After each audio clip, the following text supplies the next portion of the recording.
All right, let's get into the last segment here. So something has been kind of, itching at me in the back of my head, and there's stuff that people say that really bother me. And we've covered a few of them, and one of them is not including dollar cost averaging when doing comparisons. So we did some, and I'll link to them around here somewhere, and someone made the comparison, like if you had $1 million in, this, and you had $1 million in this, and then, over time, this is how it looked. And they didn't consider dollar cost averaging, right? And so they're like, if you have an average of 2% return over here and it never goes down, you're doing great. But if you have it over here, it goes up and down a whole bunch, you're not doing so good. Well, yeah, but like if we're investing every month, every paycheck, every year even, just consistently over time, we're going to catch those times where the market comes down. And by doing that, it's lowering our average, right? So that's not addressed by a lot of these people who are touting different things like whole life, in IUL, Index Universal Life, are just poor investments generally.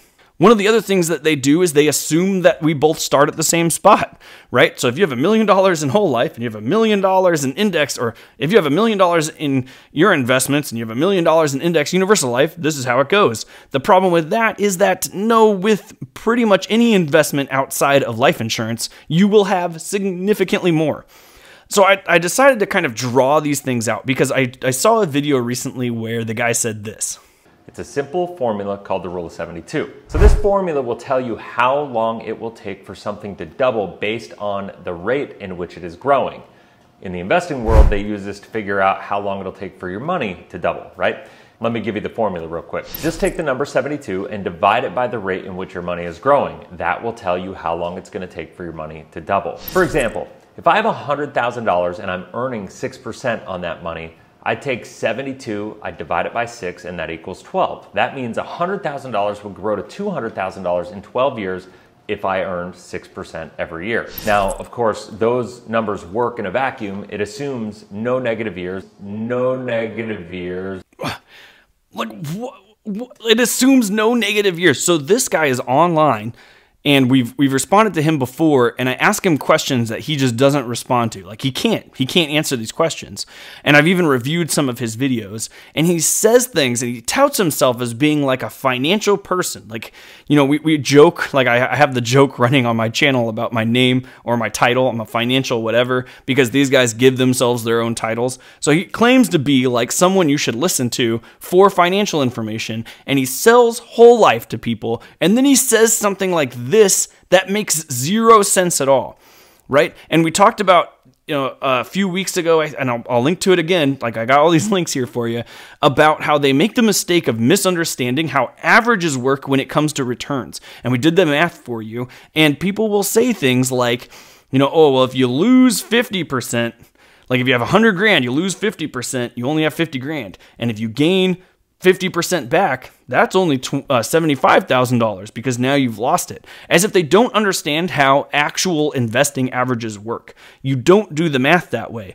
And then he says something like this, assuming no negative years. No, if you have averages of 6% growth, it doesn't matter if you have negative years. In fact, those negative years probably will increase that 6% up to like 10%, right? With the dollar cost averaging, like we said before. So I decided to make a couple of graphs, so you could see the difference between how these guys think it is and how it really is, so that you can understand why you should not be listening to them. So let's get into that. So here's the first graph. This is, for those who are listening on the podcast, the gray line here shows the amount of money that you put in. In this case, it's an even amount of money. I think I put in even $1 million, right? And so it's just a straight line all the way across. The blue line is whole life. And so you see the blue line dip beneath the gray line because when it first starts off, you're going to be paying significantly more in fees than you get in returns. And if you know anything about compound interest, that's the backwards thing you want to have happen. You don't want to have your compounding start after you've been investing for 7+ years, right? Because compounding means like your dollar today grows over time. But if you're losing money at the start, you're losing years off of that compounding, which is important. Every year is more important the further away you get. And so this destroys it. So it makes no sense at all. And then the green line, you see a jagged green line kind of following the blue line up. This is what I think that they think this stuff looks like. They're like, oh, look, the green line like dipped below the blue line here, and that's the negative year, assuming no negative years. Like, that means nothing, right? So to show you the contrast, I'm going to show you what actually happened in the S&P 500 and what his own plan, like one of his own described whole life plans, does against the actual market in the S&P 500. You could see, I'm going to switch over. Here you go. This is what actually occurred. So now at the beginning, you can't tell because it's so small, but the gray line is the amount of money we put in, and we put in money over time because, you know, that's realistic. We don't just put in $1 million and leave it there. We put in money over time, right? And same thing, blue line, putting money in over time because we're going to assume we're putting in money into whole life. So the blue line just looks a little bit above the gray line, just a sliver above the gray line. And it actually dips below the gray line at the beginning, like we were saying.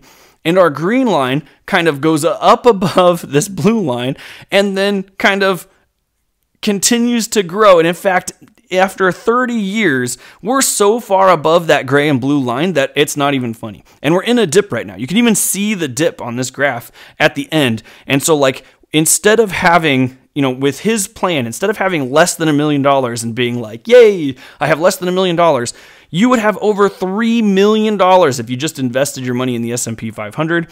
And that's including the recent dip, right? So negative years don't matter in this case because it's an average over time of growth. You're going to have negative years that's going to drag you down, and you're going to have years that are positively way above that average of 10%, or in his case, 6%, as his argument.